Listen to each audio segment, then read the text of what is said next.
Well, hello, ladies and gentlemen, boys and girls, and children of all ages.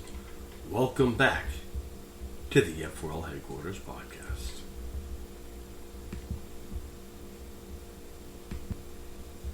Welcome back to the F4L Headquarters podcast. I am your host with the most, the F4L icon, Sean Jazz Stevens. Whoa, people. Easy, people. Thank you. Easy. All right. Well, it's nice to know that you guys are excited and welcomed as much as I am. You know, folks, when I announced this earlier this morning, I had every intention on getting this out a lot earlier. Now, come on now, that wasn't meant to be a joke. It's just, that's just unfortunately how it works. All right. Listen, everyone's a critic. Listen, the fact of the matter is one of the pros and cons of being a perfectionist is that everything has to be absolutely perfect. I have to have everything ready to go in order to present it to you guys, especially with something as monumental as announcing participants in a tournament, whether how many people want to look at it as ridiculous or funny or whatever. The fact of the matter is our show really reaches an audience all around the world and has a way of inspiring many people. We have stars on our show that we've had on here quite some time. So today's show we're going to be announcing those who are taking part in our 2023 Open Tag Team and Duo Tournament. Some of the names you'll hear, you may very well know. And sometimes some of them you might not know yet. But I promise you by the end of this tournament, and if you watch our shows enough, you will know these people.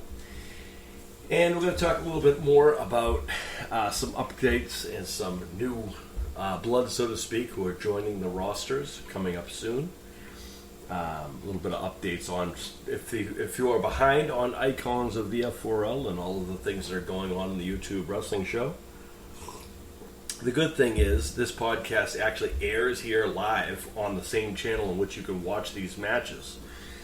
So if you're hearing this now, you can probably watch this at the conclusion of this show to catch up on all of the action in case you've missed some. So in fact, I'm not going to go into great detail on a lot of things, but there are some things that do need to be noted as far as title changing hands and some up and coming things that are going on in the tag team tournaments, which will see a couple changes, some new additions, I guess you'd say.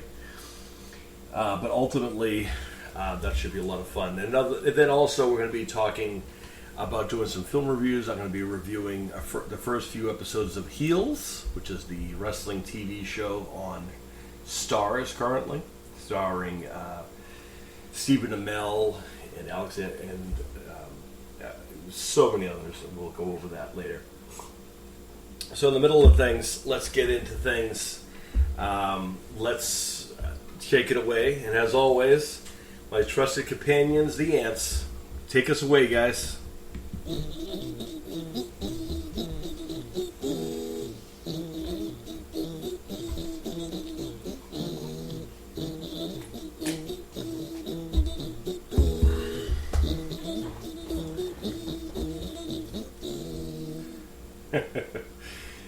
Not everyone has co-hosts who are ants, ladies and gentlemen. Let me tell you, if I ever get some bats to sing for me, I'd be all over that. But anyway, folks, we're going to start things off with probably the meat and the potatoes of this podcast today, which will be announcing the 2023 participants in our Open Tag Team and Duo Tournament. And one of the things we did differently this time than the last is we actually basically what we did is instead of drawing names, which we traditionally do, which we very well still might, to be honest, but we basically did it by alphabetical order, believe it or not. Alphabetical and also by categories, I guess you'd say. So we're going to break this down. So first of all, let me give you the history of this tournament. So a long time ago, we got to look back at the original when my son and I started Jazz and Sons Dream Matches years ago.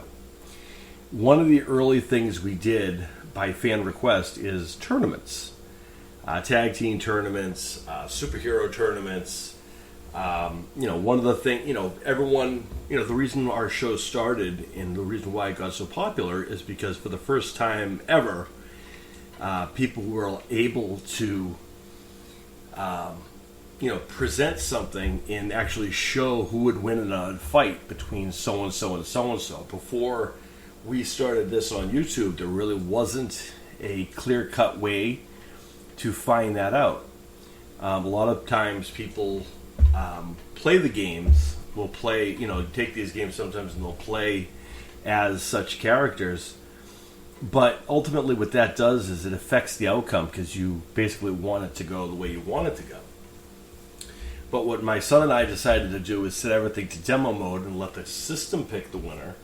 If everyone has the same amount of power and energy and so forth, then ultimately it comes down to may the best man win, or the best woman win, and that's ultimately what people want to find out. A clear-cut winner with no politics or any kind of influence, if you would. People win on their own, basically, which is ultimately the way it should be, if we're being honest, in a tournament, or any kind of a clear fight. There should be a clear-cut winner. That's not always the case in some cases. But one of these early tournaments we did was a tag team and duo tournament where we basically, before we started making actual people who are icons in their own right, we started by, doing the old-fashioned way by, taking those teams. First we got, got our fan suggestions, of course. People would write in and say they wanted to see such and such a team, and we basically took those teams and put them all into the Jar of Fate, which we still use, the Jar of Fate. It's evolved over the years, but the Jar of Fate is a very effective tool. I've actually done it live on this podcast already, the Jar of Fate. That's how I drew the people to take part in our Open MMA tournament. And we're probably going to do that again for another tournament that's coming up soon. We'll talk about that later. A couple of other things too. But basically that's kind of how this, the tournament started. People wanted to find out, well, who's tougher, the X-Men or the Avengers, ultimately? Can the Justice League defeat the Avengers? Justice League, of course, of DC, Marvel Marvel, of course, takes as the Avengers, and DC has the Justice League. But prior to our show, there really wasn't any kind of way to find that out because there was never a way for those two entities to join and face each other. And of course, over the years, other people have attempted to do what we do, and some of them I got to give props. Some people definitely have more time to invest in more, more details and so forth. But ultimately, it's about who wins and who loses, and we do things very old school in our show. So that being said, this year, every year we always try to have new teams kind of break in, as well as feature some fan favorites, as well as now, where the show is now, we actually have real life Dream Masters and Dream Warriors, where we have people who are actual teams, like, for example, the Lucky Ones, Jack and Tim, the Menya Boys, Henry and Hyro Menya, the Adele Boys, there's 4 of them, but usually it's, the tag team currently of the Adele Boys is currently Mason the Hammer and Ty the Devil Adele. Troy and Anthony Adele are currently singles competitors, but theoretically, if we really had to go down to a tie, I'm sure that if you took any 4 of those 2 individuals, that's technically another team. But ultimately it would be for the same banner, I guess, in the end. So when we talk about the Adele Boys, we talk about the team that is known as, our fans are aware of as the Adele Boys. As we saw in the Open MMA tournament, they're also effective just as much single as they are competitive as tag team. And I got to say this too. In November, we have a similar tournament to this, where it's a team or a faction war, we call it, or team warfare is actually what we have referred it to. That's where we take teams of 4 to take on other teams of 4 in a tournament of similar stature. And then the winners of each of those compete in a big giant melee to find the ultimate surviving person, I guess you'd say. If you think that sounds familiar, it's because it is. It's basically a carbon copy of the old Survivor Series rules. But a lot of people might be surprised to know that Pat Patterson, who came up with this idea, as well as he came up with the idea for the Royal Rumble concept, his original idea for the Survivor Series was after each of these elimination tag team matches with these teams, the winners of each of those teams would compete in a battle royal, as they call them, at the end of the show. And then they'd have one final winner, the ultimate survivor. And that was the original idea for the Survivor Series. And of course, over the years, it's evolved and changed. And I don't even think they do like 4 or 5 man teams anymore much. That's like a selling point at this point. But in the day, that was actually was my second favorite pay-per-view because of how different it was. Me being a very team-oriented individual, I enjoyed the layouts and trying to figure out who was going to be with who, as I always found it amusing. But anywho, that's in November. We're talking about this month. We're talking about a tournament that is starting in just a few days away. So I guess now is the best time forever to announce who's taking part and who they're facing and so forth. We're going to have some returns. We're going to have some debuts. Some of these people you don't know yet, but as I said, you will know them eventually. Some people might be surprised to find out who they're teaming with, and we're going to, burst off all the take back the curtains and so forth. All right. So without any further ado. So we have rounds, of course. This is our tag team tournament, of course. It's going to start on the 14th, and we're going to just bang through as much of it as possible in as many days as it takes. So the way it's going to go is we're going to have, 10 rounds we're looking at. Yes, you heard that right. 10 rounds.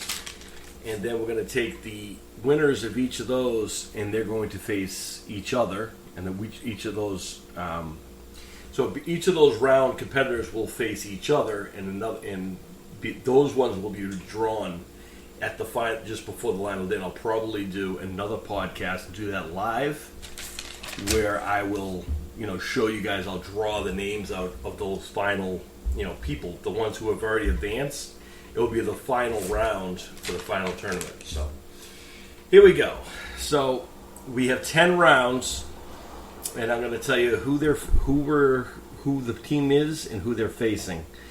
We've got a lot of teams, folks. Now first and foremost, I should explain. Teams like the Road Warriors, the Natural Disasters, teams that are iconic, however, or even the Midnight Express. We had to exclude those teams because in order to, as odd as this may sound, in order to be eligible for this tournament, you have to be alive. Like a living. So this is basically to find out the best top living team of all time.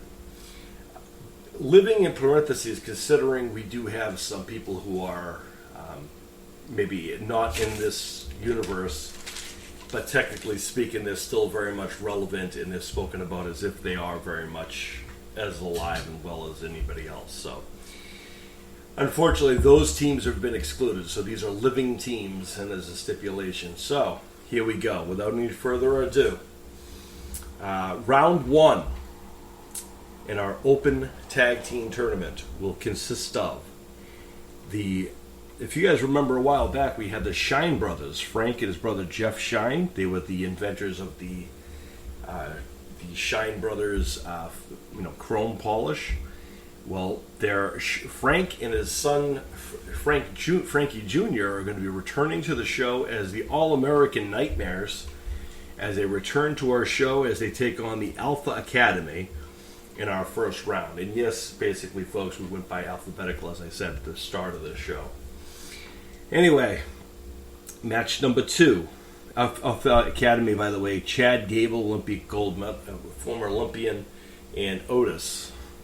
Yes, Otis. Okay, and match number 2.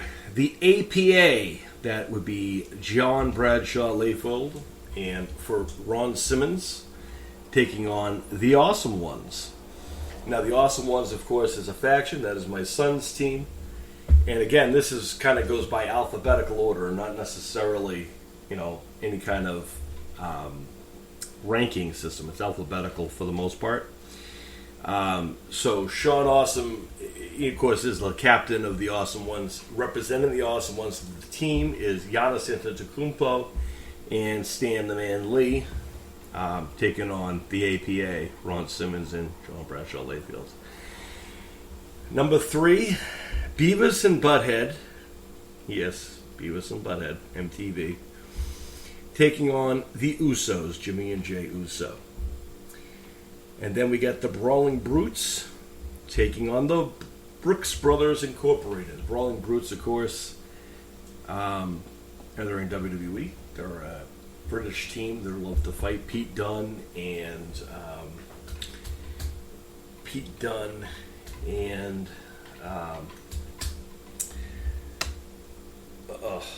you would think of Sheamus is in the group too, but anyway, Ridge Holland is the name of the other gentleman. So Pete Dunne, now called Butch, and Ridge Holland representing the Brawling Brutes, taking on the American brother team of Jaden and Lincoln Brooks, the Brooks Brothers Incorporated, which congratulations to them on a very quick victory this past couple days ago.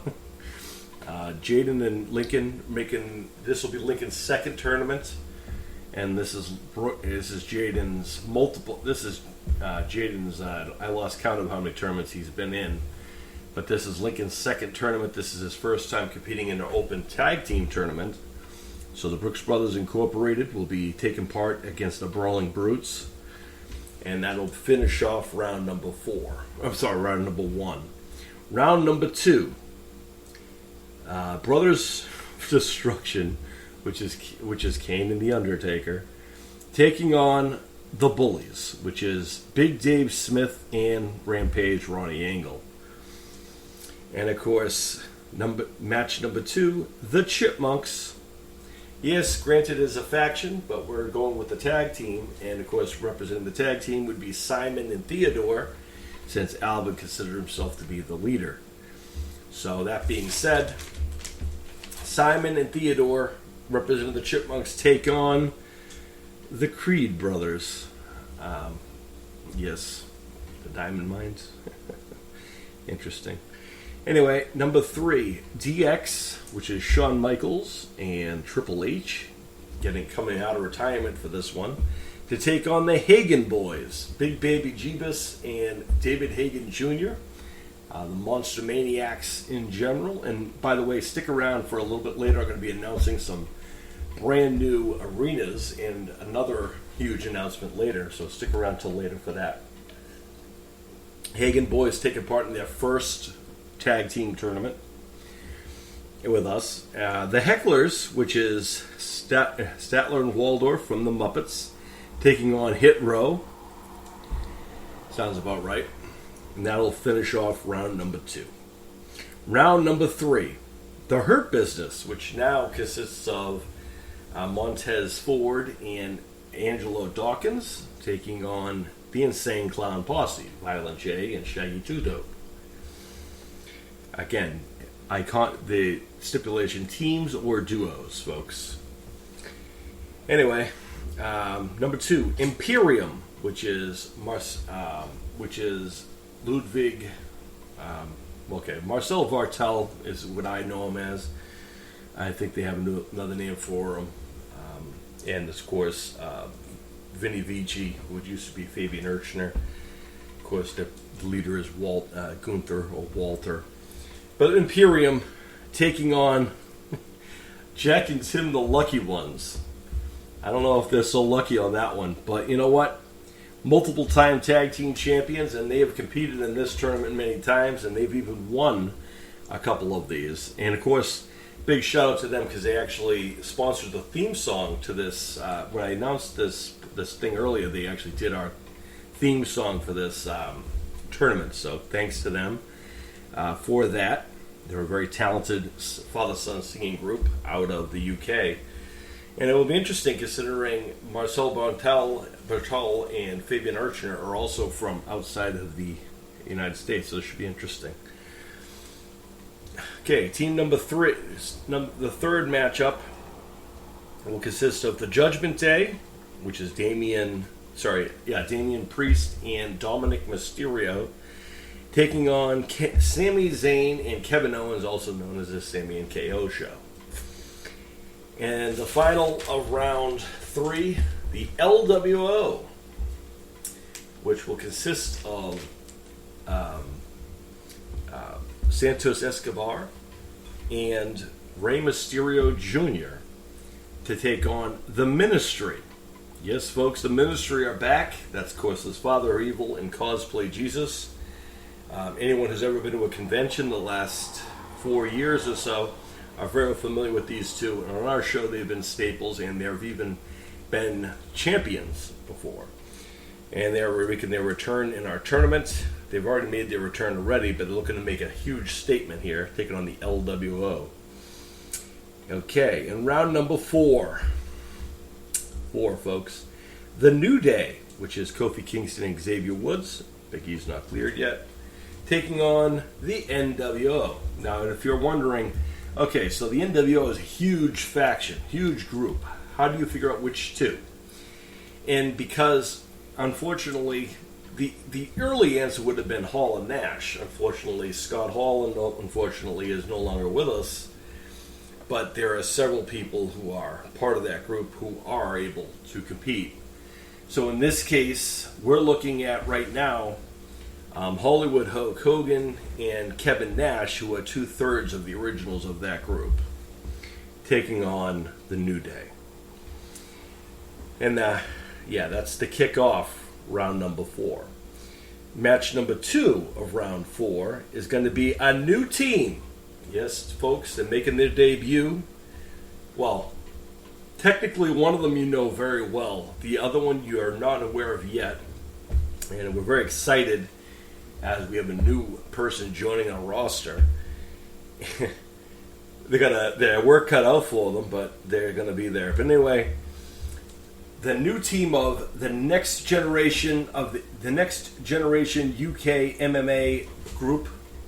Of course, their tag team name are the Night Terrors. Why are they the Night Terrors? Well, when you have the Nightmare Noah Tyndall teaming up with the red-headed terror Anthony Demo, then there's only one thing that you can call them is the Night Terrors. So, representing the next-gen UK MMA is the Night Terrors. Noah and Anthony should be a very interesting thing. Noah's been around the show for a little while. Anthony making his debut. And who better to learn from or to team up with than a comrade he knows very well. As they take on the OC, Luke Gallows, Carl Anderson. Yeah, cool stuff. Match number 3 of round 4, Pod Meets World, which by this time you guys all know is Ryder Strong and Will Friedle. Of course, they got their work cut out for them as well, as they're going to be taking on a team. They technically, even though they have already, both groups have been on, but they're not on the same roster, so they have not had the encounter yet, but this tournament they will. As Ryder Strong and Will Friedle of Pod Meets World and of Boy Meets World fame get to take on the Adele Boys.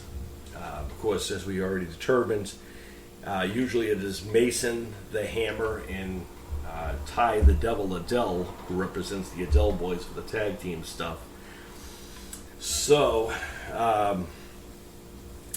normally you would think that, I would probably want to, think that, the Adele boys would be outmatched. Unfortunately, I've watched our show too much, and I know our stars very well. I'm not saying that Pod Meets World are tough. They've definitely raised a lot of eyebrows since joining the roster this year. But the Adele boys are at a different level when it comes to stepping into the combat sport world. So hopefully they're nice to the actors, podcasters, and so forth. Hopefully they make it quick. But anyway, again, we have no control over anything. I just, some of these matches are just, I look at who's going to face who, and I'm just like, oh, that'll be interesting. And my son, of course, looked over all these things as well, because he's the other half of Justin's son's Dream Matches and Dream Masters. So there you go. And Dream Warriors. So there you go. Anyway, the last match of round number 4 is Pretty Deadly, which is a newer tag team of the WWE, taking on the Primetime Pauls, which, of course, for anyone who's on YouTube, anyone who's ever heard of anybody in pop culture currently, Logan and Jake Paul have both, put themselves in the wrestling world and in the UFC world, all over YouTube. So what better place to have them part of a tag team tournament than be part of that, I guess. And again, it just came random that they got drawn with this group here. In all honesty, there's a lot of great teams in round number 4, and any one of those teams can definitely be incredible. Anyway, round number 5 is going to be, you got a New Zealand family, the Kiwis, Sam and Denzel, teaming up as always. And, of course, they were tag team champions not long again either. So, again, they're not slouches as they take on the Saviors making their return. Saviors, of course, their captain or their leader is the Biker Rally King. Of course, representing the Saviors will be Negan and Tony Soprano. Yep, only on our show, folks. Anyway, the Saviors taking on the New Zealand family. And of course, match number 2 of round 5 will be the Sharp family singers, the twins. That's Aiden and Connor Sharp of the Sharp family singers, taking on KD's Smooth Operators. And of course, representing the Smooth Operators as KD Smooth is their captain, as he takes on, as the team is represented by LeBron James and Eminem. Yes, you heard that correctly. Anyway, it's interesting that he didn't get drawn with the Awesome Ones, because that has been a feud that's been going, so interesting. Anyway, the next match,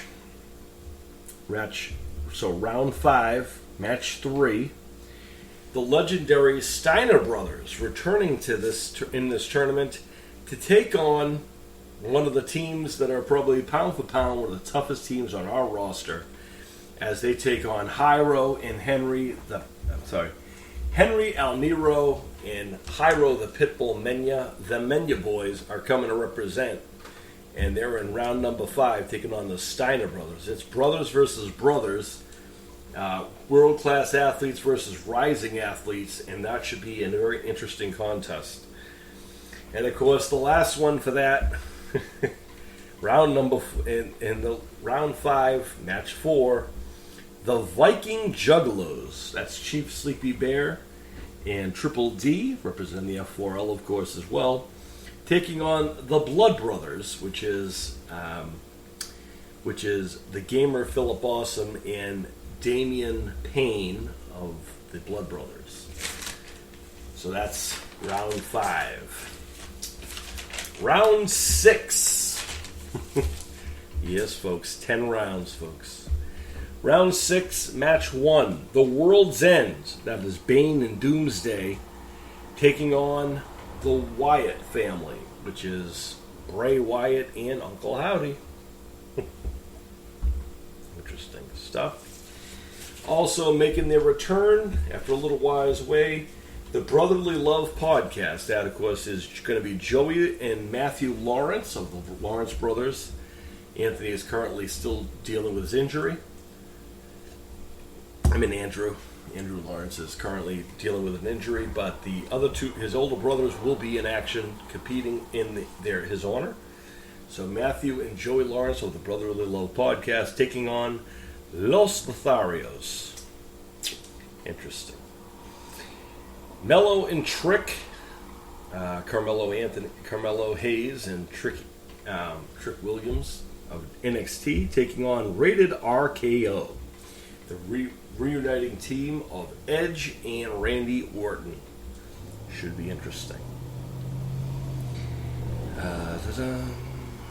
Also, the last group of that, the Convery Chess Club returns to action. That, of course, is Christopher and Christian Convery of the Convery Chess Club taking on Shane and Vince McMahon, the McMahons. Interesting.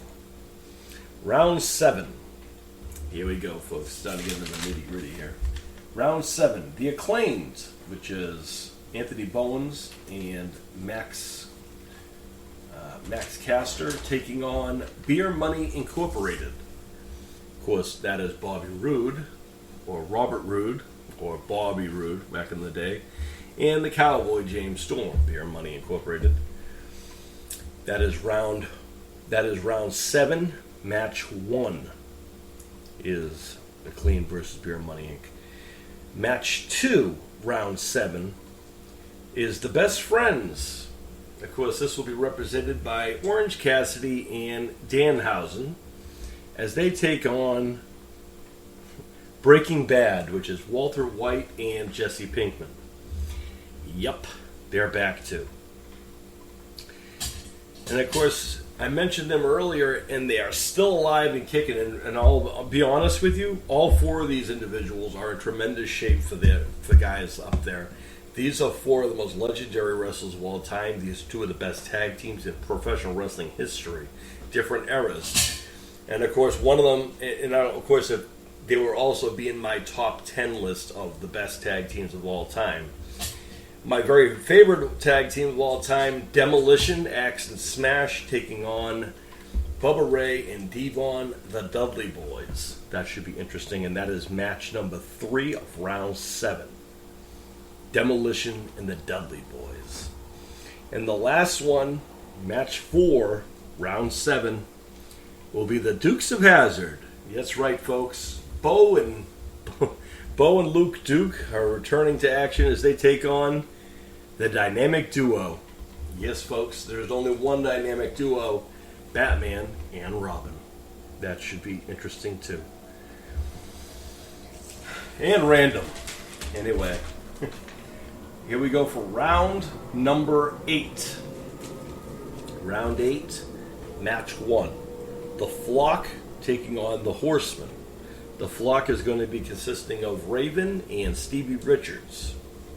That is Raven's Flock, by the way, folks. Raven and Stevie Richards represent the Flock, taking on Tully Blanchard, Arn Anderson of the Horsemen. I mean, who better to represent? All right. Match number 2 of round 8. Representing the heels, Jack and Ace Spade taking on the returning Hellhounds. That, of course, is Hellboy and Spawn returning to action for this one appearance. They were a legendary team in our early days of our show. Not quite in our Hall of Fame yet, but they always like to pop up once in a while, especially for this tag team tournament. And, of course, wouldn't be the same without them. So back to action they come, the Hellhounds. Hellboy and Spawn returning to action to take on Jack and Ace Spade, the heels. Okay, and then match 3 of round 8 is going to be the Impact Players from ECW. That, of course, is Just Incredible and Lance Storm taking on the original LAX, Homicide and Hernandez. Should be iconic, should be epic, and should be a war. Should be good. And now the fourth one, we have a first ever team, meaning this is their debut of our team in our tournament this year, is going to be Rick and Morty. That's our new team, Rick and Morty. And I'm sure any kids out there who ever grew up in the last 5 years maybe probably are aware of who Rick and Morty are. They're pretty iconic right now. They're getting to be legendary. And no, Pickle Rick will not be making an appearance to my knowledge, but Rick and Morty will be making their debut in our tag team and duo tournament, taking on a legendary wrestling tag team in Ricky Morton and Robert Gibson, the Rock and Roll Express. Rock and Roll Express, by the way, very much alive and well and look fantastic as they get ready to compete in yet another year of our tag team tournament. Robert Gibson and Ricky Morton should be a really good matchup there, I guess. I don't know if they've ever competed against a cartoon team before, but we'll find out as Rick and Morty take on the Rock and Roll Express. We go from one cartoon to another. And again, only on our show, folks. Only on this show could you ever hear these words. So, Tom and Jerry. Yes, that legendary duo, Tom and Jerry, the cat and mouse. They may love to hate each other, but when it comes to the rest of the world, they are the best of friends, sort of. They put their differences aside to compete in our tag team and duo tournament as they take on the War Raiders. Good luck. Ivar and Eric of the War Raiders. Match number 2 of round 9. Of course, Tom and Jerry kicks off round 9. Match 1 is Tom and Jerry versus the War Raiders. Match number 2 is the Young Bucks. Yeah, Nick and Matt Jackson, the Young Bucks, taking on, again, this is randomized, and it just happened to be how it was, the Blackpool Combat Club, which is going to be represented by Claudio Casanoli and John Moxley. Right. We have another first ever team, everyone. First ever appearance on our show. This is courtesy of my son, who asked for these guys to be involved. It's going to be the Talladega Knights. That's K-N-I-G-H-T, folks. But it is exactly who you expect it to be. It's Will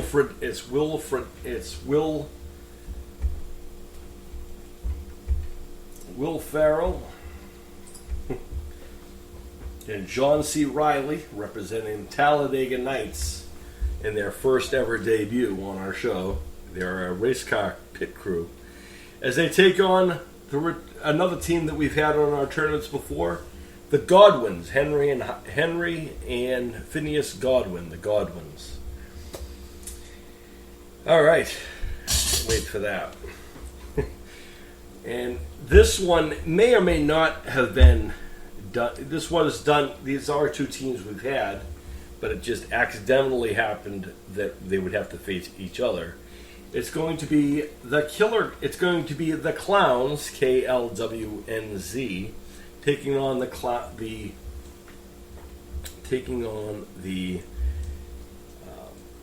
Punk Rock and Lock Connection. Yeah, I know, it's a mouthful. So let me break that down for you. It's so the Clowns, as they call themselves, is going to be consisting of Pennywise, the dancing clown, and Art the Clown for the first time ever teaming up. Good luck to everyone in that roster. That's all I got to say. Everyone in this round, good luck.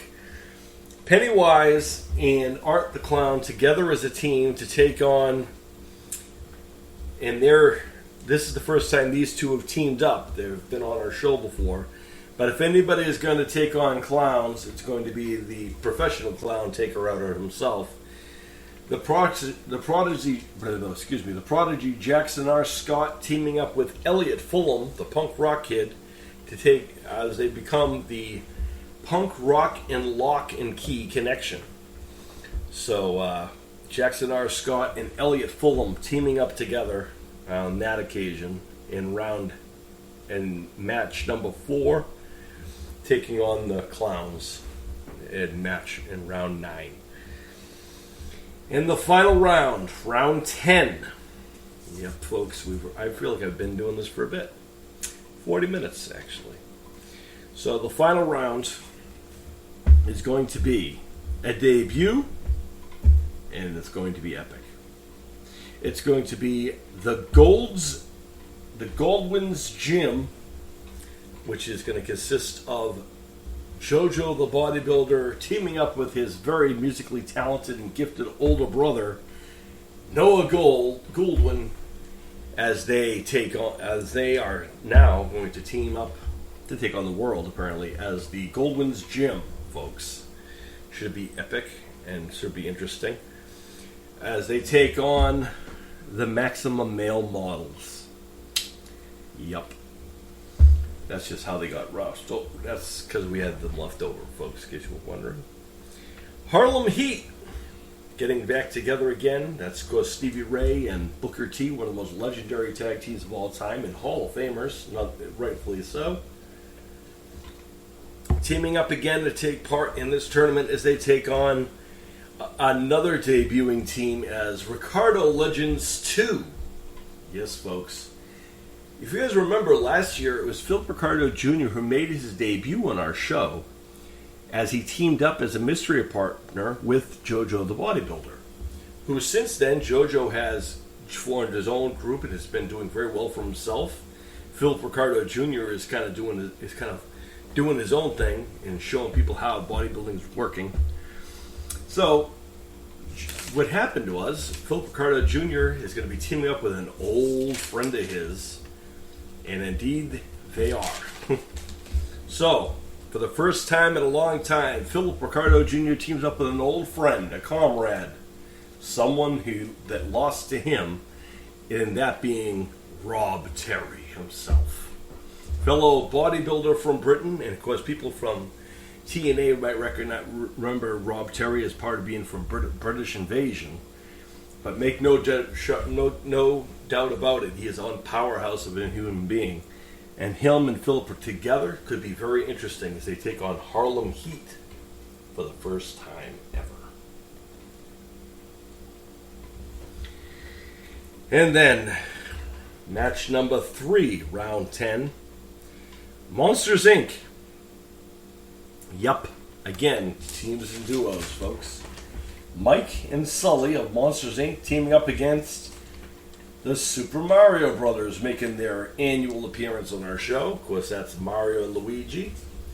Of course, my son, a huge fan of Luigi, and always is why he's around, and Luigi's an honorary member of the Awesome Ones. But Super Mario Brothers is going to compete against the Monsters, Inc. And then the last match, match number 4 of round 10, will be Team Hardcore, which it is a tag team of wrestling capacity, folks.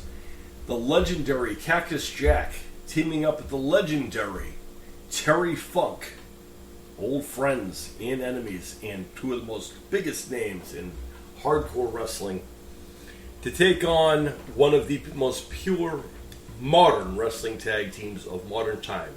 Probably one of the most successful and one of the most honorable tag teams of modern time, who really would fit the bill with any one of these legendary teams, and someday we'll probably be around them there. Of course, that is going to be FTR.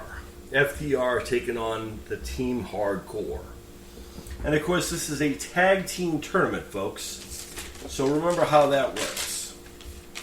Well, let me go over the way it'll work.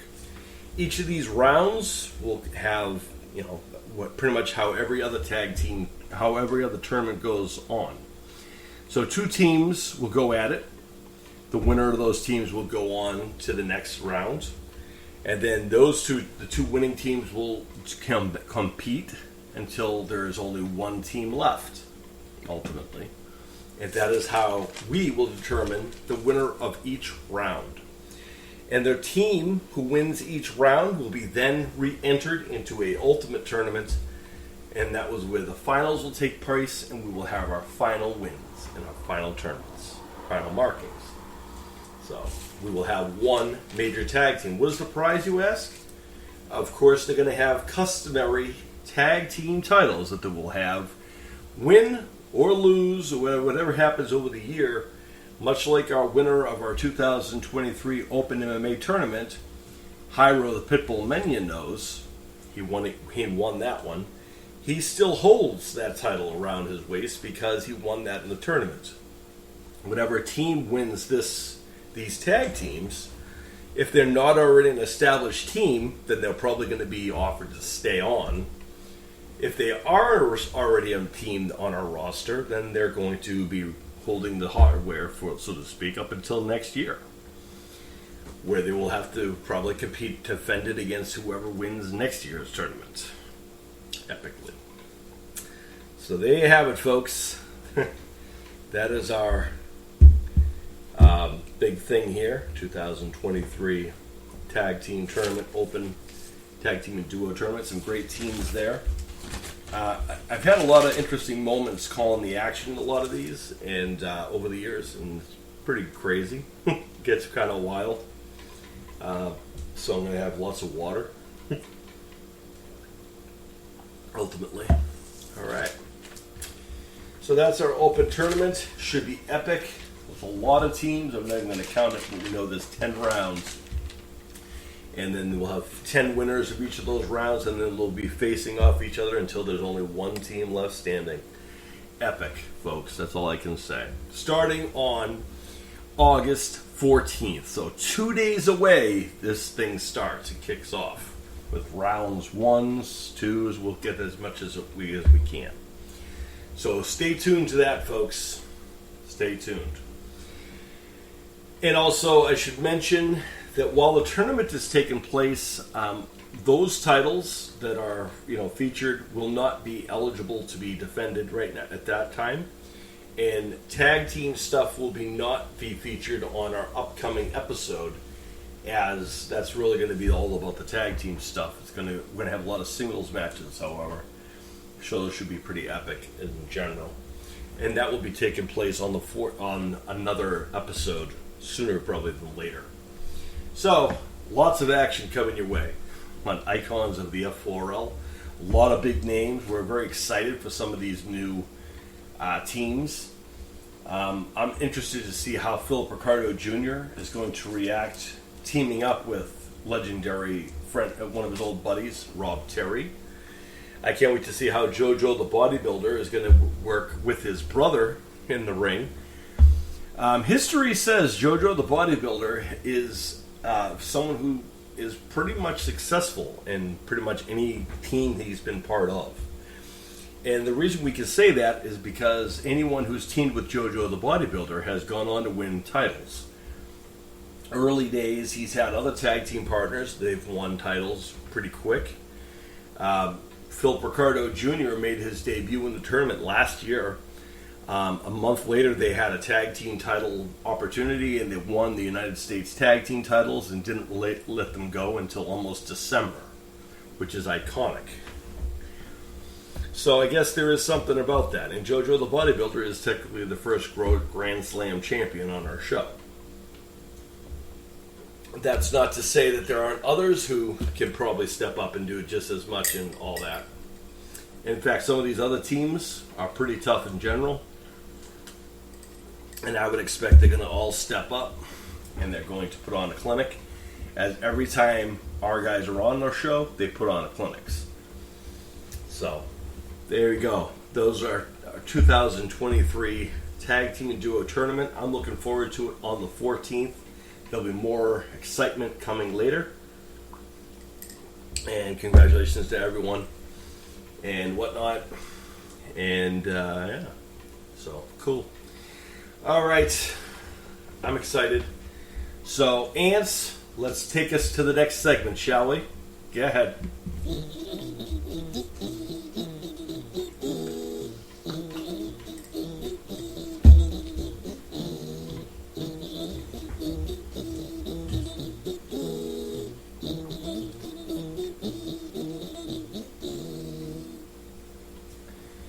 All right, ladies and gentlemen. So I hope you guys enjoyed that last segment where we talked about the upcoming Tag Team Tournament that we have coming up, Tag Team and Duo Tournament. But what I wanted to do in this little segment, it's a really quick little thing, is a couple things. One, I wanted to announce we have 3 brand new arenas that are coming.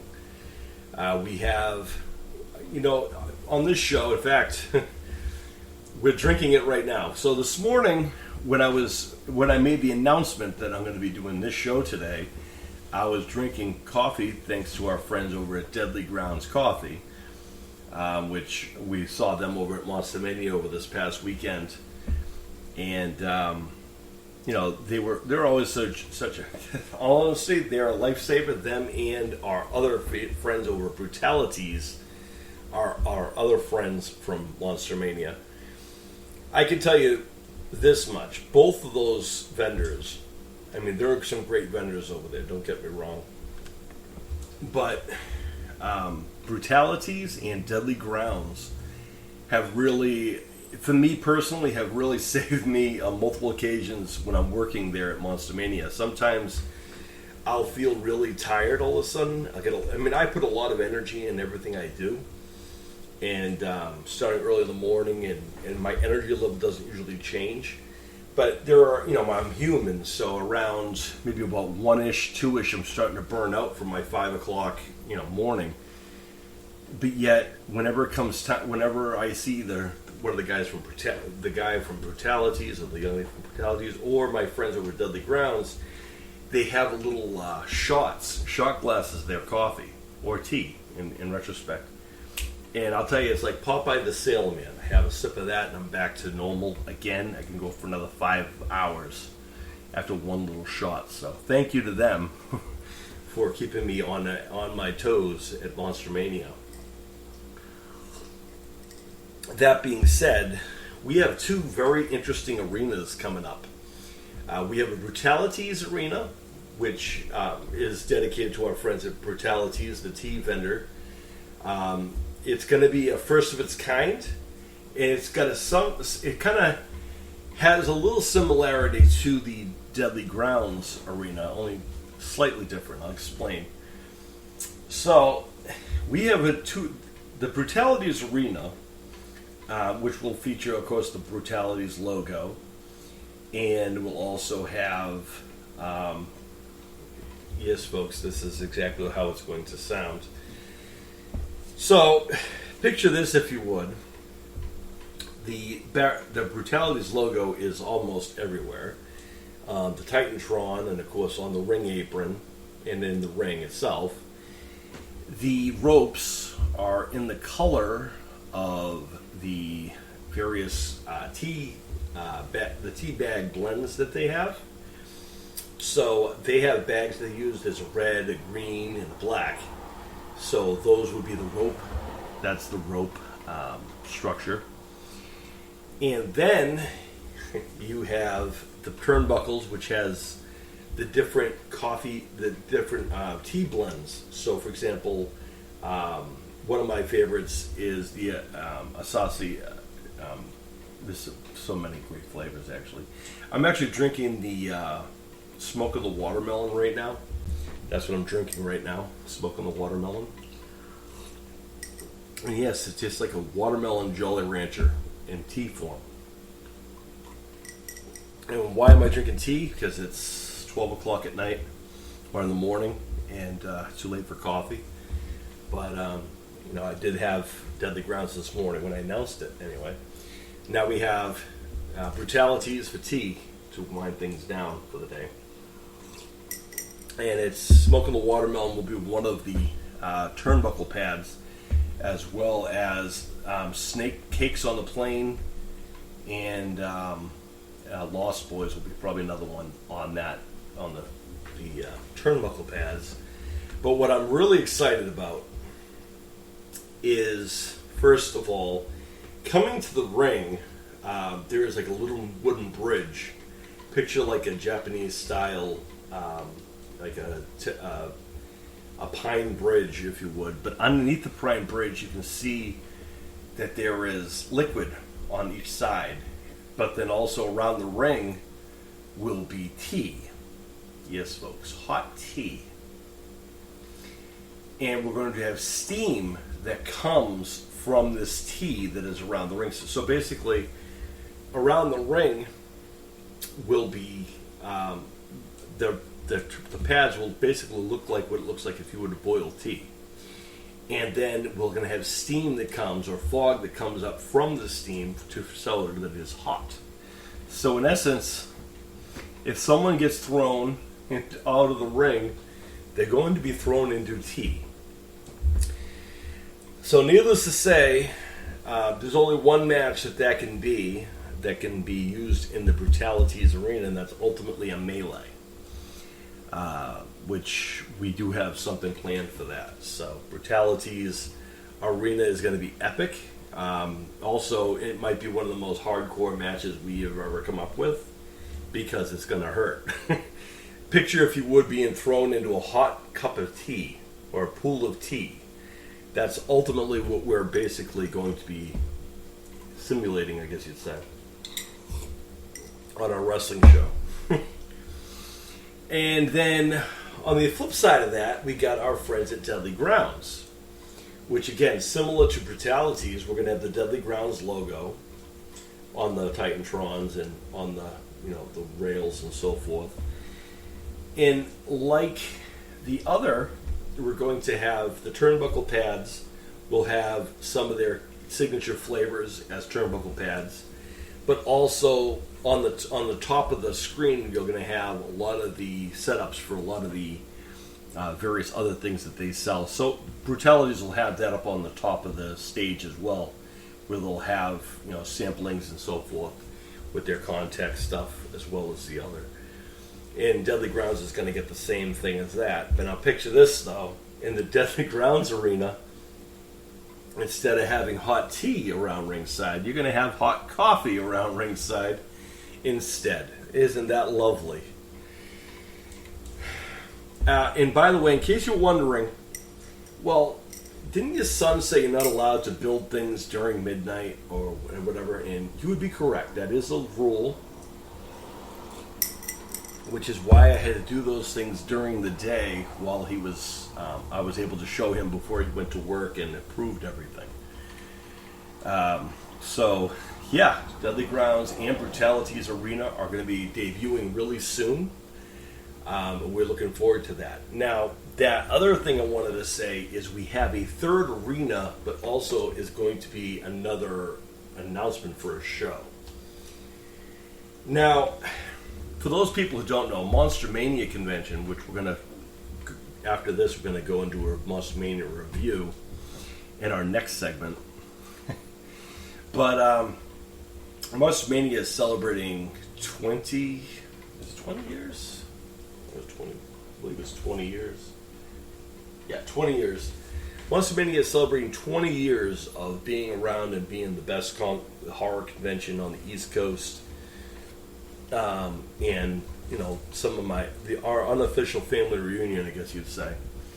Well, what I wanted to do is do something special for them, because they've also done a lot for the community and done a lot of things for fans and stars and everyone else in the long run. They've made this annual event something that people look forward to. People, it actually keeps the actors and entertainers, it helps keep them afloat, but also gives fans a chance to meet their heroes and so forth, which is epic as well.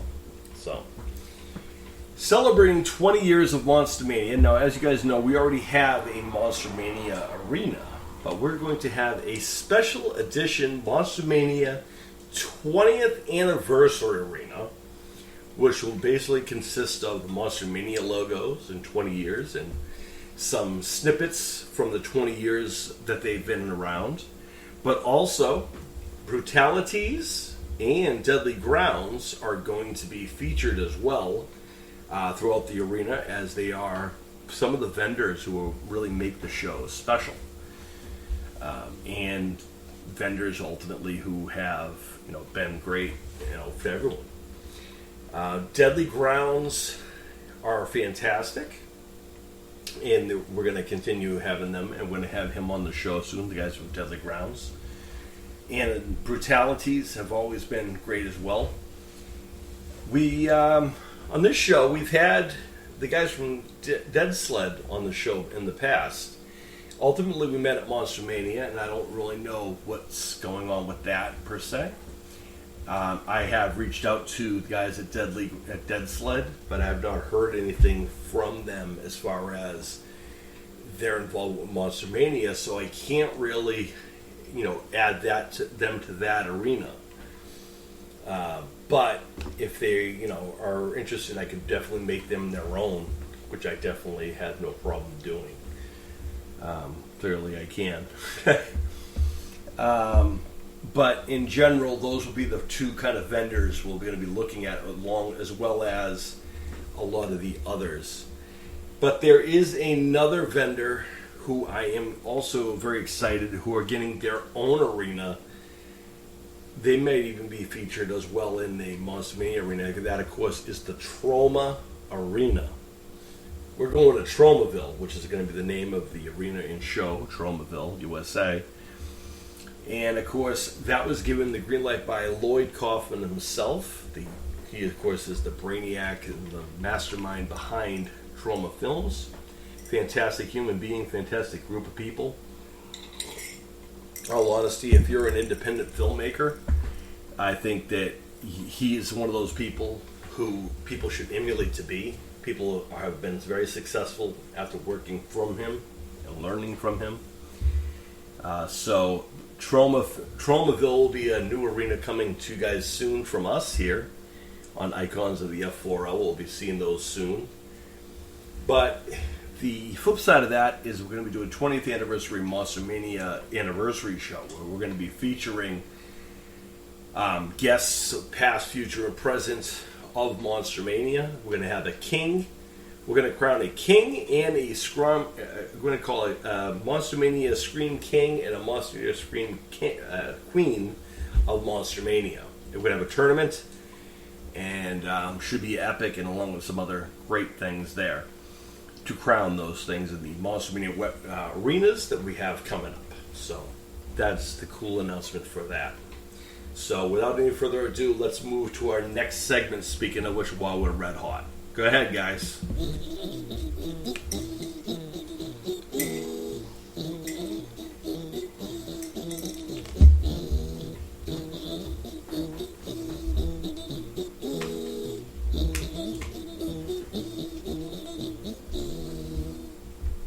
All right, ladies and gentlemen, we're back.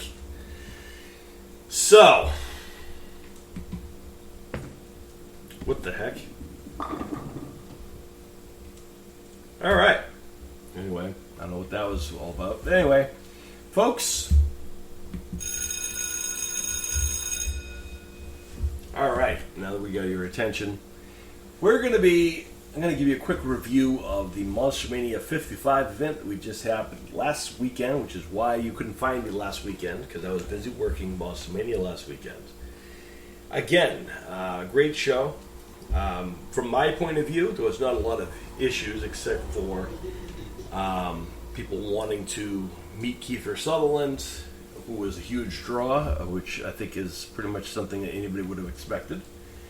And ultimately, I gotta say, I don't think this August show, for me, and I know that a lot of people are gonna be like, what are you talking about? No way. I gotta say that this Monster Mania event in August really felt a little bit more laid back than past August shows. And also, Monster Mania in Cherry Hill can get very big. And they had a lot of huge, people there this year as well. But I gotta say, it was either we're getting really good at managing everything, or it's just kind of leveling things out. Maybe people are on vacation. But it seemed a lot more manageable and a little bit less chaotic this show than it has in other Monster Manias. It definitely seemed like people could walk through hallways a little easier than they could in years past. I know that I've had to deal with people who didn't understand really why like a certain area was an exit only. But once they found out how hot it was, they kind of got that. Of course, that was probably one of the biggest issues I've had people talk to me about is the heat or the really coldness of the building. Other than that, there really wasn't a huge deal. Now, Chris, because of the ongoing strike with things like that, this is something we are all kind of learning here as we go along what people can and cannot do. This convention still went on. There were no panels or Q&As or anything, but they definitely had things to entertain people. They had a quiz show type of thing, which I did enter, but I didn't know I was going to get in because it didn't look like I was going to get in. But apparently people told me that my name was called. So unfortunately, because I wasn't going to be there and I worked all day that morning, I decided to just kind of watch a movie and kind of keep it nice and mellow that night because I had to get up early in the way the next day. So there's that. And then, excuse me. Immediately following that, they had that and they had the Rock Horror Picture Shows still. But I mean, other than that, there's really not much else they could do other than the movies they did. They had a VIP party that, again, they had to get one that had Monster Mania logo, which I got to be honest, I don't understand why we won't just do that in general. I think, going forward, I don't think it's a bad idea to have a Monster Mania cake in general.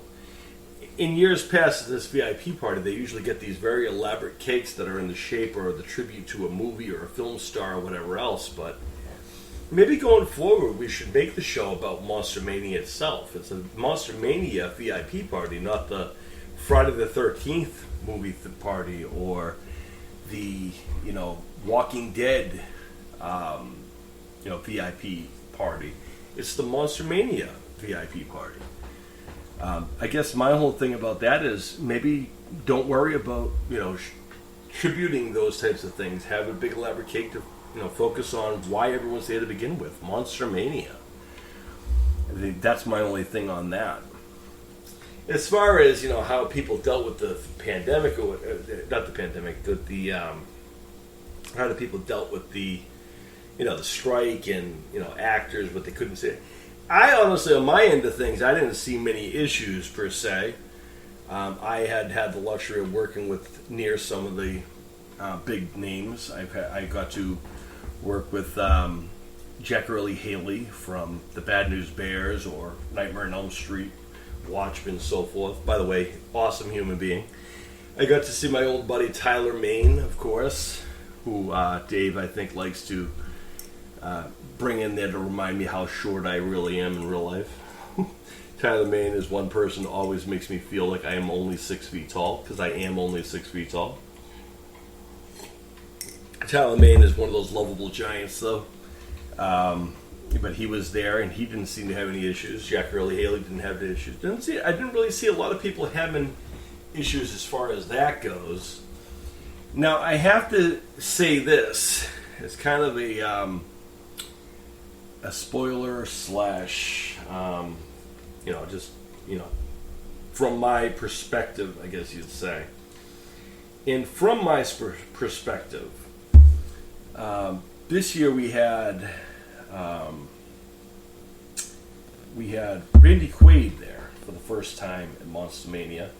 He had been announced a few years ago, but apparently he couldn't get there because of outside forces not allowing him to be there. And at the time, we were all told that he felt badly for missing this event and so forth.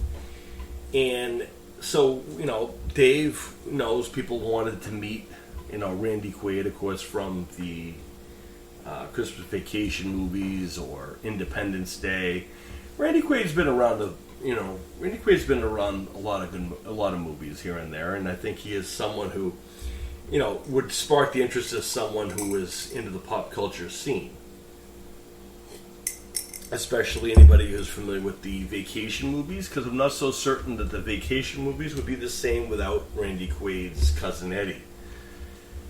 I don't think that if you just had Chevy Chase and Beverly D'Angelo and their kids, I'm not so certain if that would be enough to sell the point. I think you need the zaniness of Randy Quaid, Cousin Eddie, and his family to kind of even out that. That's just my perspective. But I can't say for certain on all of it. But from people who I have had the misfortune of talking to about it, it seemed that Mr. Quaid had gone up in his prices here and there, and at one point was charging more than Kiefer Sutherland for his autograph per word, per line. And someone said, how can he keep doing that? And this is just a word of thumb to everybody out there. And I don't want to sound like this guy, but let's call a spade here. The reason why people can charge something for someone. Now, years and years ago, Monster Mania, Dave had originally envisioned things to be kind of, cheap, I guess you'd say. Of course, people know that they're going to sell their autographs, or their pictures or whatever, and the original idea was you would, buy the autograph and you get a picture usually at the table for free, was the original idea and premise for Monster Mania. But then over the years, the prices have seemed to gone up for those autographs, and then people were getting extra money for a photo on top of the autograph, or then they were going to get professional photos, ops, which adds more layers of things. In my personal perspective is, if I'm at a convention, I'm really not into the professional photo ops myself. I'm more into the personality thing. Because for me, I'm a little different than a lot of other people anyway. When I go to these things, I'm usually thanking them for, inspiring me to get into the business, or, getting a rule of thumb, or, jotting by an idea, so to speak. Or something of that nature.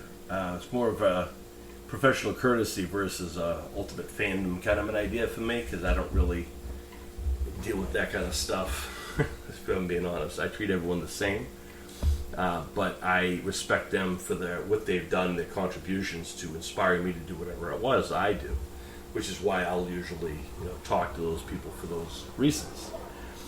But when it comes to celebrities who charge for a ridiculous amount of money for autographs, ultimately it kind of goes like this.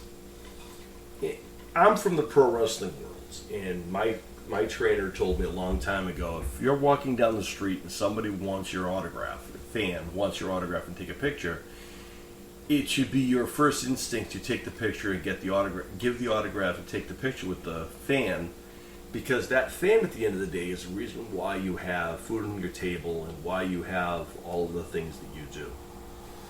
So his point of view was that you should be good and respect the fans for contributing to you here.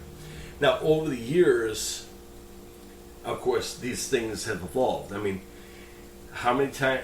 These pop culture conventions and meet and greets and things over the years have grown, right? Comic-Con, which in the name Comic-Con is really less about the comic element and more about the meet and greets and the video game stuff and the whatever else that's going on at these things versus the actual reason they're there is the comic books, the original idea for Comic-Con. But for Monster Mania, it's a horror themed thing, so of course you have celebrities there. So you get when you go into a convention, we've talked before, you should probably expect that you're probably going to have to pay something. But what I'm going to say is this. I guess there's two ways to look at it. One, the way I look at it is I decided a long time ago, there's no one that's worth this amount. I keep my number in my head. No one is probably worth more than this. Anything more than this, I'm going to pass. That's myself. And ultimately, everyone who I have had the luxury of, conversing with or getting them to take a picture and sign something for me. Those people, were, in that price gap. People are outside that price gap, I generally don't acknowledge or won't really entertain, because it's not so much the fact that I can't afford it or the fact that I don't respect them enough. It's because ultimately,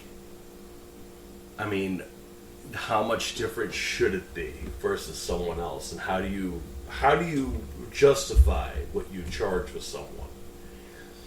If you're someone, and I've heard of people doing this too, charging per line of what they're saying.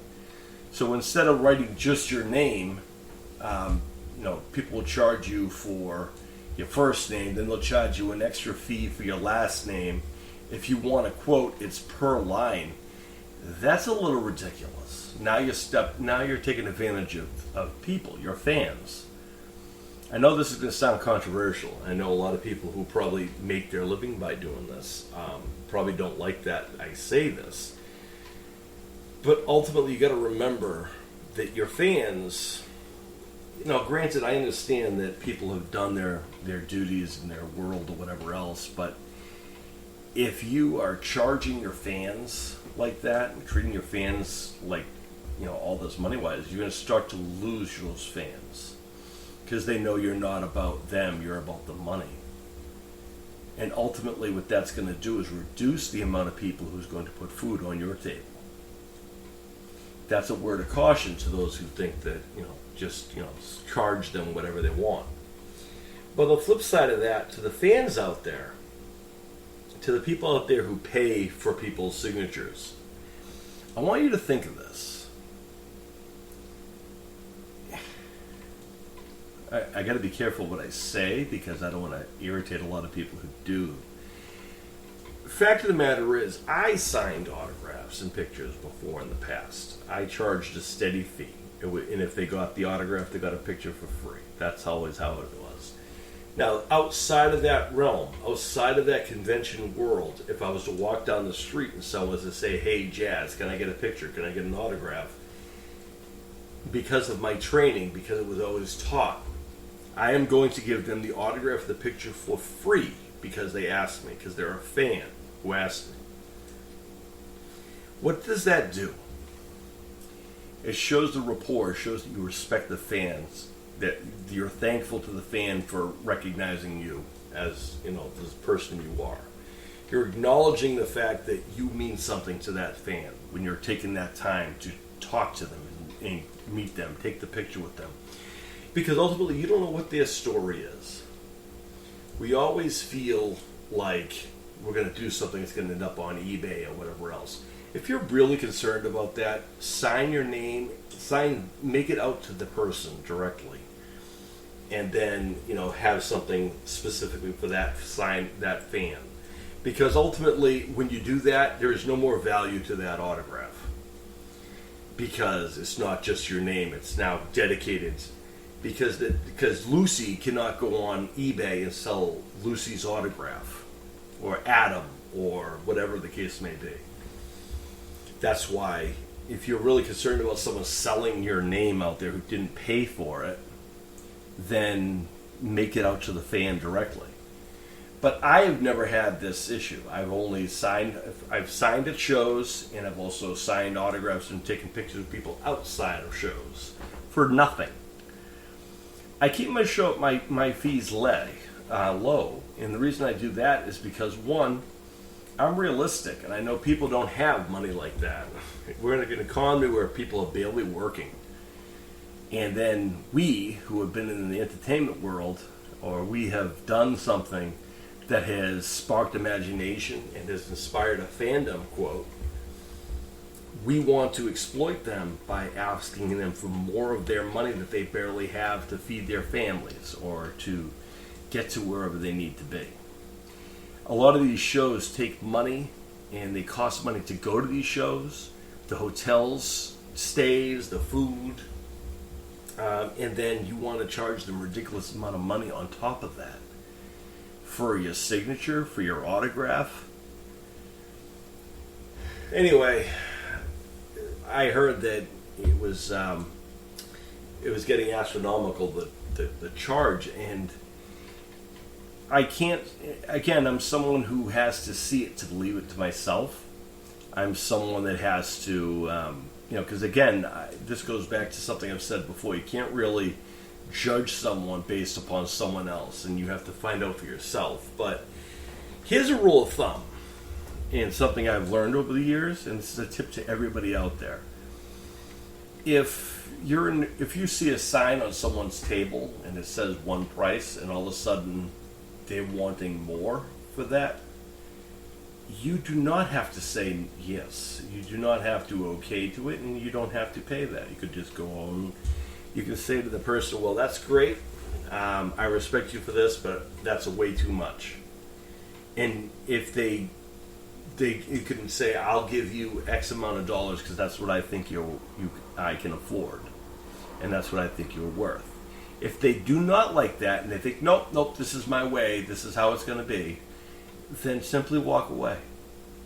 I know that's going to be controversial, that's going to irritate a lot of people, but listen, if you don't feel comfortable paying some fee, paying for, someone's autograph, or paying for a picture from someone, there are more important things going on in your life, I'm sure, that you could spend $100 on than getting someone's autograph.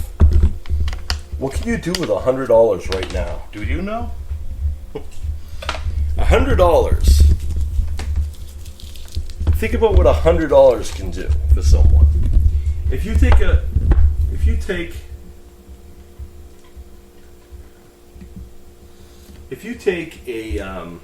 $100 bill and go to a dollar store, how much can you actually get with that dollar, that $100?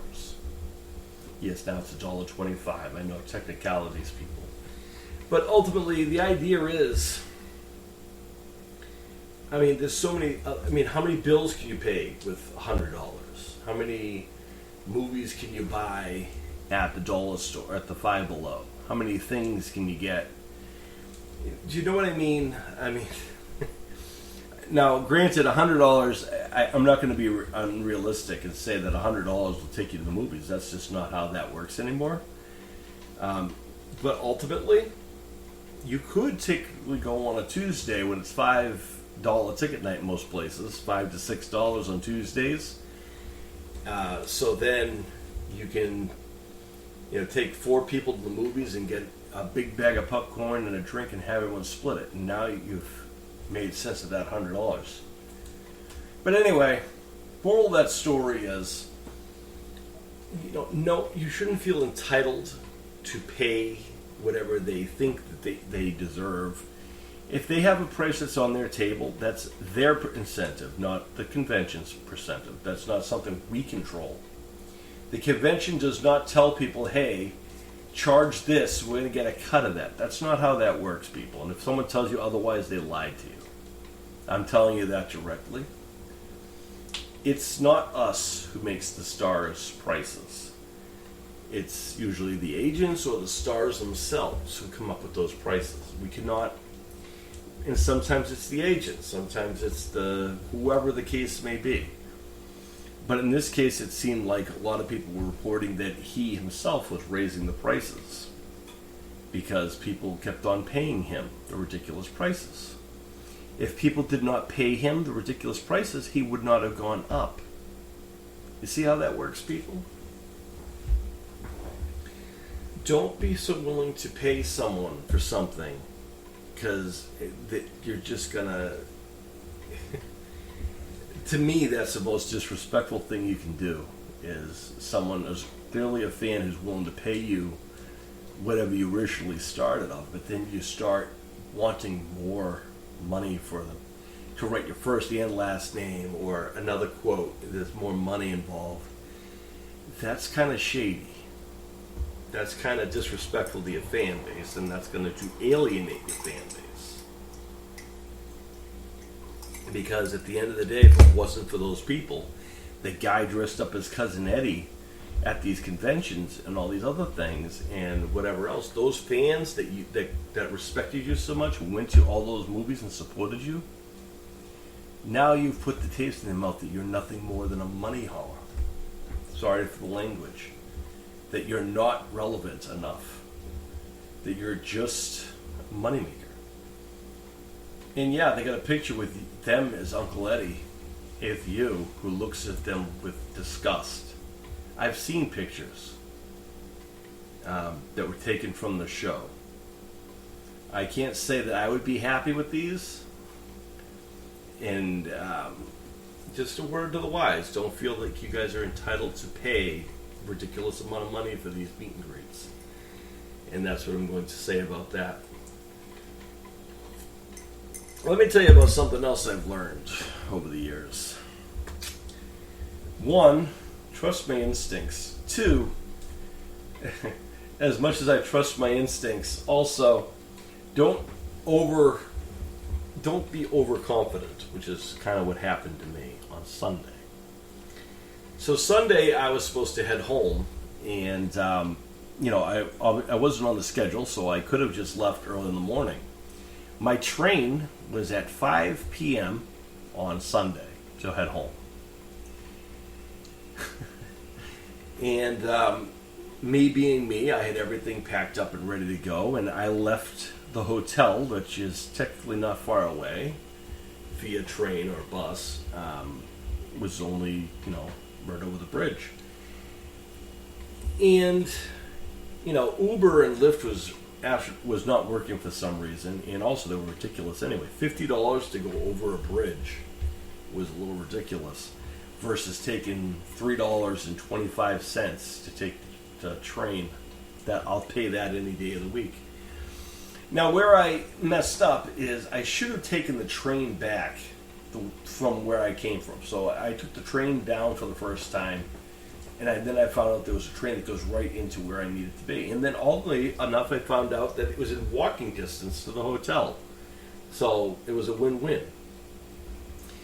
Now, coming home, I figured I was going to do the same, and then I let other people convince me I should do the bus because it would be cheaper and quicker. And this was a mistake.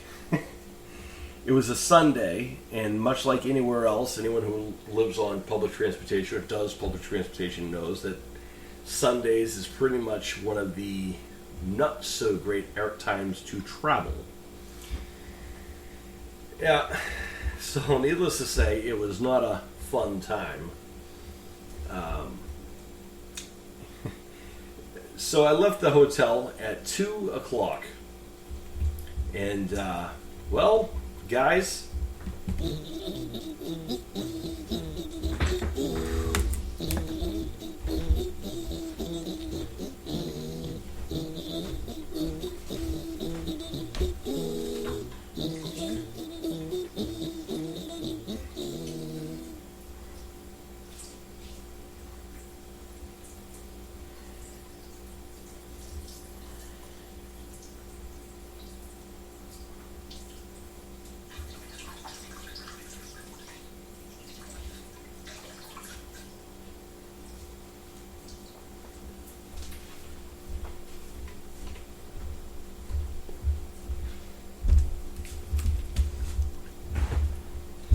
so the moral is, so here is what the reason why I had my friends give you guys the travel over here, because we're going into a PSA, folks. So this is going to be accompanied by this. Yeah. All right. For those people who do public transportation, Sundays, primarily anywhere, will be a little bit off, no matter where you are, no matter what area you're going to be in. But here's the thing I have learned. Now, just because I live in a city or an area that has a lot of public transportation, I got a little overzealous, and I made the mistake of thinking that I could manage all subway systems. Well, nice of you guys to laugh at me. But anyway, I thought that anyway, but I was wrong. So I left the hotel to make my way back to the 5 o'clock train that I had at 2:30. 2:30, I would have thought I would have more time, right? I had all my stuff with me. All I had to do was go over to the bus stop and wait. A bus came at 4:30. That bus picked me up. 4:30. Or 4, it was actually 4:45. My train, remember, leaves at 5 p.m. I think it was like 5:12. But anyway, we'll say 5 p.m. And the bus picked me up finally at 4:45. I think is what it was. Which leaves me only like 15 minutes to get to the train station. But here's the kicker. Come to find out, that bus does not go to my train station. That I have to walk, a little bit. And it was a city that I do not know, which was Philadelphia. The only things I know about Philadelphia is where the ECW arena was in. I went there a few times, and we drove down there, so I wasn't paying much attention there. And then I know the immediate area of where the train station is. That's about it. Sad to say. But the bus got me as far as it could get me, and then I had to get to my train. Well, the next thing I know, I'm, follow the directions of the bus driver, and I'm looking at the clock, and it's almost 5. I said, I don't think there's a chance that I'm going to make this train. I'm going to call my wife and let her know that I don't know what's going to happen. I'm probably not coming home on this train, though. So, and again, if you've ever taken Amtrak, the tickets can be kind of pricey compared to others. When I got them, the earlier you get them, the cheaper they are, obviously. But here I was in the case where I had already purchased my ticket months and months ago, and it was a lot cheaper than it would have been the day of. But now I've missed my train, and now I'm going to have to pay more. I know that's going to be the case. So I got to the train station after about an hour of being lost. And I want to say a quick, granted I know they're not listening right now, but a quick shout out to my good friends, the Philadelphia police officers who pointed me in the right direction to the train station. Yes, I had to find the Philadelphia police to tell me how to get back to the train station, so thank you to them for showing me that. Then once I was in the train station, I had to wait until 6 a.m. the next morning to come home. I got to the train station at 5:30. I had missed my train, and the conductor and the people in the Amtrak, I told what happened and how I thought I had enough time. I wasn't sure of the buses or whatever. And the bus, that train person basically said I had to wait till the next day. Well, fast forward to the next day and spending the night in the train station, which I've never done before in my life. It was awesome because you know what else has never happened? I've never missed a train in my life. I am probably one of the most punctual people you'll ever meet, generally. And even the fact that it was almost 5 o'clock and it wasn't 5 o'clock yet, I was telling my wife I think I'm going to be late. That tells people that that's something out of the ordinary for me. I am normally one of the most obsessively early people that you'll meet. I want to be, if train's at 5, I want to be there at least at 4 o'clock at the earliest, at the latest rather. Usually it's about 3-ish if I can. But punctuality is very important to me. It's something I'm known for. I'm not known for being late. I've never missed a train. I've never missed anything. Well, I can't say that anymore because now I have missed a train. And I had to then here's the thing, folks. In these situations, I could have panicked. I could have freaked out. I'm in a city I don't know. I had to wait till the next day in a train station, which is a major train station. And, was it comfortable? No, of course not. There's no beds there to sleep in or anything like that when, sleep comes up. And then, of course, everything, as far as food-wise go, everything closes at midnight, at 10 o'clock or so. And it was a Sunday, so everything was closed already anyway. So in those situations, you have to, make peace with the situation you're in. Like, you know what? This is going to stink. Yes, this is going to stink, but you have to be committed to whatever is going to follow through. Just remind yourself that you're going to be okay. This is not the worst thing that you've ever encountered. You will be okay. And at the end of the day, yes, I've never missed a train before, but have I been in stickier situations that were not this? Have I been in more, crucial life-altering moments? Yes, absolutely. That this is not a big deal. It could be freaky to some, but this is not something I'm going to obsess about because I need to keep a level head. I had paper and I had pens. My phone was charged, so I should be okay. That's what I kept on telling myself, and I was. And the next day, 6 o'clock, I got on the train and I came home. Clearly, here I am.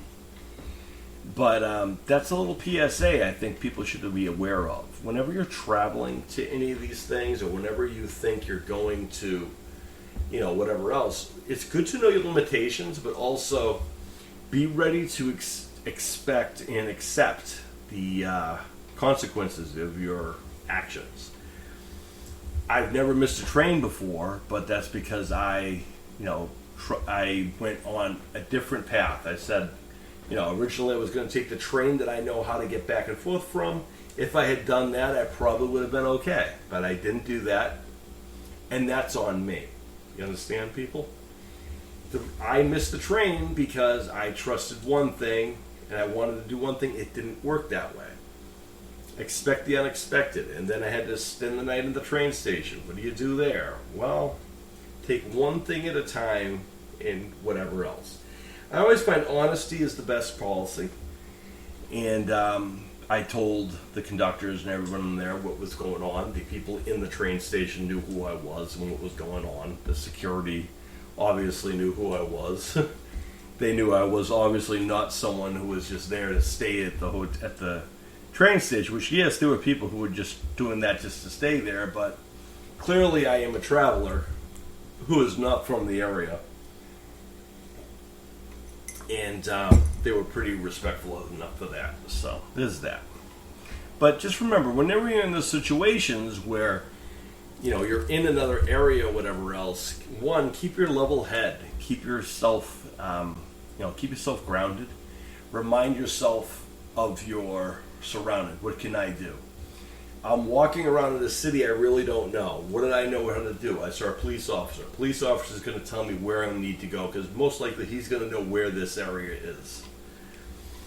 So always have a plan. Don't freak out because that's not going to do anything good. Freaking out and oh my goodness, what am I going to do? And panicking, that's not going to help you get back on your way. I could have done that when I was walking around the streets of Philadelphia. But instead, I kept on walking to figure out where am I going to go. Let's find a police officer and find out. If you're wondering why didn't I just Google Maps it, I did, and unfortunately Google Maps is not working either. 151. So anyway, it continues. So moral of the story. Moral of that story is you just kind of have to accept those things for when they do. Keep yourself level-headed, keep yourself calm, cool, and collective, and just stop, think, and then react to whatever is going to be the situation.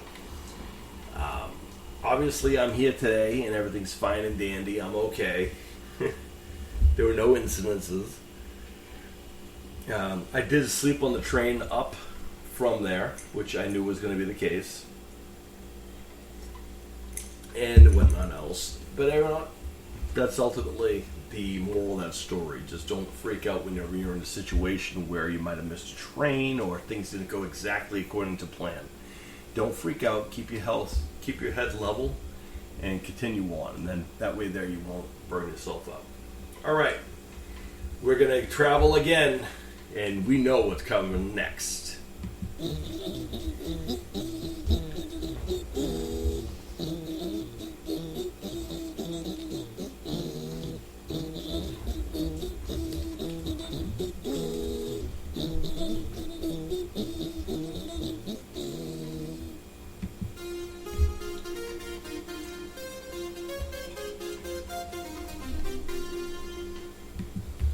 Yes, folks, it's time for the TV review. I know, you hear that, you were like, okay, he's going to talk about Beverly Hills Cop. No, I'm not going to talk about Beverly Hills Cop. But that is a catchy jingle, I got to say. Thank you very much to them. Anyway, we're going to be doing a review of the first few episodes of Heels, which is returned to television on Starz. I'm watching it on Hulu right now, which is delightful. Thank you for Hulu for having such things. As I do not have cable, as I don't see the point of having cable, I have several streaming things. And before people start getting up on me and not supporting everything, I do support those things. I also, eventually all these things will be back on television once everything is, made available. And hopefully things get, back to normal as possible. Hopefully the actors and the writers get what they want out of the situation. I hope there's a common medium. I hope everything works out. But in the meantime, I was watching Heels on Starz, which is the wrestling drama series on Starz, starring Steve Amell, of course, as Jack Spade. And, he doesn't... So, the backstory, I don't want to go into great detail and spoilers and everything like that, because I think you guys should watch the show if you're wrestling fans. If you're wrestling fans, I do suggest you check it out. If you've ever been curious how things work, hold on a second, folks. I mean, this cast is fantastic. But anyway, basically, this show takes part in a small little town in the South, which basically is really kept alive by this wrestling company, which is this what we call an independent local wrestling company. In the wrestling world, they call it an outlaw show. But it was a small independent show run by a family called the Spades. And of course, in this series, we follow Steve Amell, who you guys might remember from Arrow, who plays Jack Spade. And of course, his younger brother is Ace Spade, played by Alexander Ludwig. And he's been on some things in the past. I think he was in a couple spy movies and things like that. But you know what? I got to give them credit. They're doing some pretty good stuff as far as close to what pro wrestling is behind the scenes. There's a lot to it. I'm from the pro wrestling world, so I know. I also know because, thankfully, from people who I know who are working with the show, it basically follows. It shows because they know what they're doing thanks to people like him. Kelly Berglund is also in that. Berglund. I hope I'm not pronouncing that wrong. But Kelly Berglund plays Crystal, who is a young female who wants to be a wrestler, trains to be a wrestler, and has that dream to be the best star ever.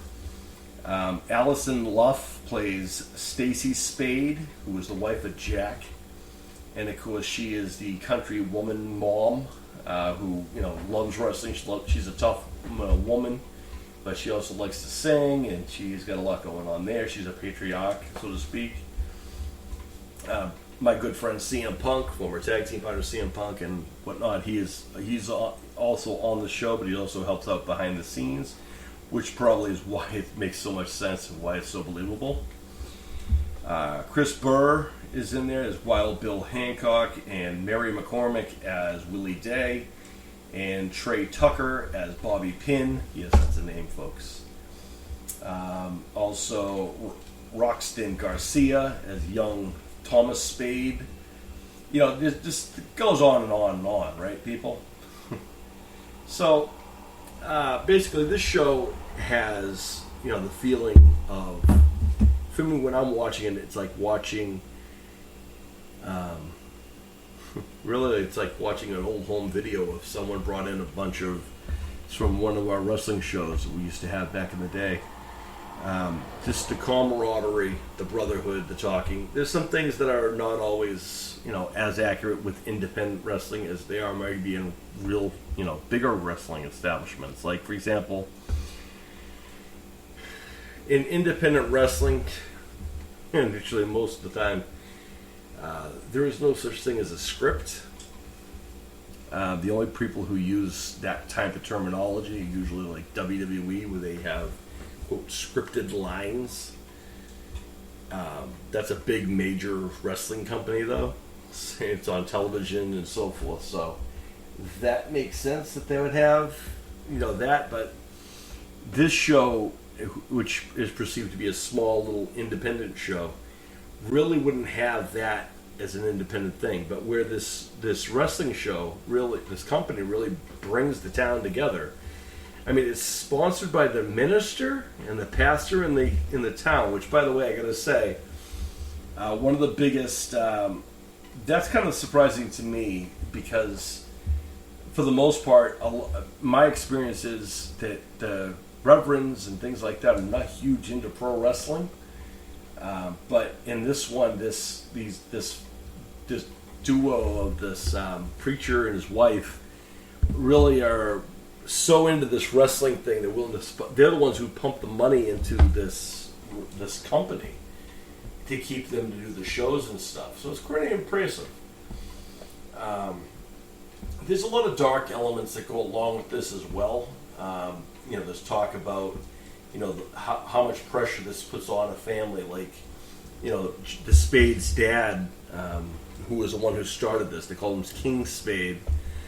And, it was Ace, who was the younger brother, who comes home after, this big projected sports star comes home, and he finds out that he's not the athlete he wanted to be, but he joins his brother in this wrestling show. And, of course, that's going back to the foundation of what the show's about.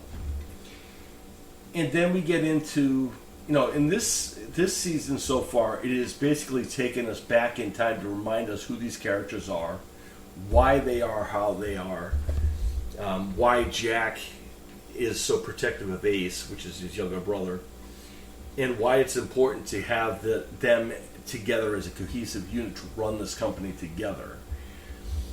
But also the burden it kind of puts on the family around them. In all honesty, in the early days of wrestling, it was a lot worse than it is now. Early days of wrestling, guys would go on the road for days, months, years on end, and without seeing their kids, without being home, going from town to town to hotel, and that can go on for years almost, depending on who you are. The bigger the star, the more cities you went to, because you brought in more money. But the problem would be is, when you are touring the states and when you're touring the world with your wrestling company, working, providing money for your family, it's a catch-22, because you're working all these shows and you might be one of the top, paid stars, traveling all over the place. But the problem is that while you're doing that, you're missing time with your kids growing. Your wives are going through who knows what. You don't know what's going on at home. You don't know what's going on with your kids. You don't even know if you have kids anymore. You don't know. And it's a sad truth. You lose track of those things. And what this show does, it shows the heart of the wrestler, which I think people obviously... I think a lot of people overlook the fact that wrestlers do have hearts and people do have families. These are real people who enjoy this, and why. And in this show, we see the very different reasons why people love this show. What does it mean to them, to the pro wrestler? So Heels is doing a pretty good job so far. It's a slow burn, the first couple episodes. I'm not going to lie, in season 2, but so far it's spot on. And I urge people to go check out Heels on Stars. It's really good stuff. All right, so that being said, let's go to the final round.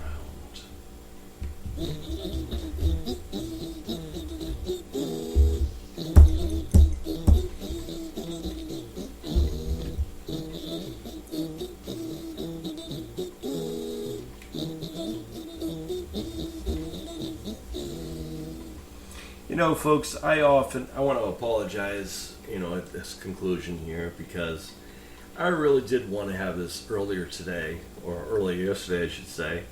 And now here we are, the 12th of August. This was supposed to be out at noontime yesterday, or at the latest at 1. Unfortunately, time got tied up because I wanted to make sure everything was ready for the tag team tournament, for the arenas that we're going to be having things in. And because everything has to be spot on and on par, it took a lot more time. So I want to apologize to those people who were expecting to hear this earlier. But I wanted to say that I'm thankful to everyone who's listening to the podcast. I'm getting a lot of feedback that a lot of people are listening.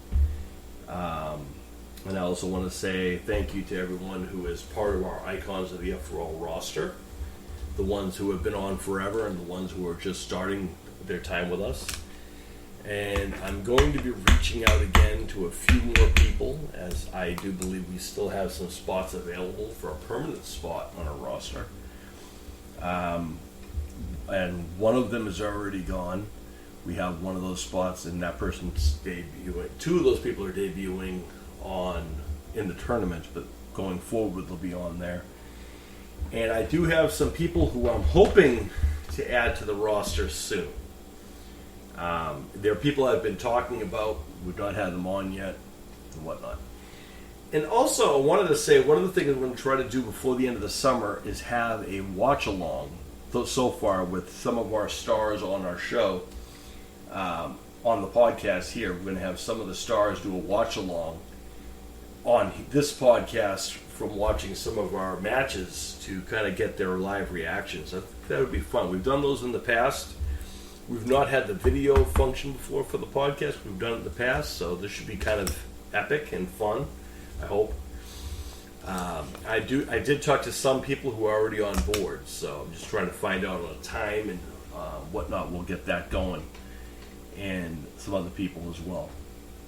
I wanted to say, again, thank you guys for all listening to the F4L Headquarters podcast. I want to thank you guys all for doing your parts in inspiring people around the world in many different ways you don't even know.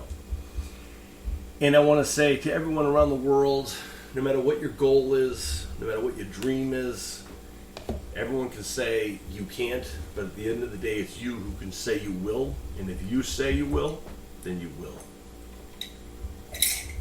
Because at the end of the day, the only person's opinion who matters is your own. So, for all that being said, I am the F4L icon, Sean Jad Stevens. Sorry for the lateness of this show, but may all your dreams come true. Best of luck to everyone in the tag team tournament, and peace, everybody.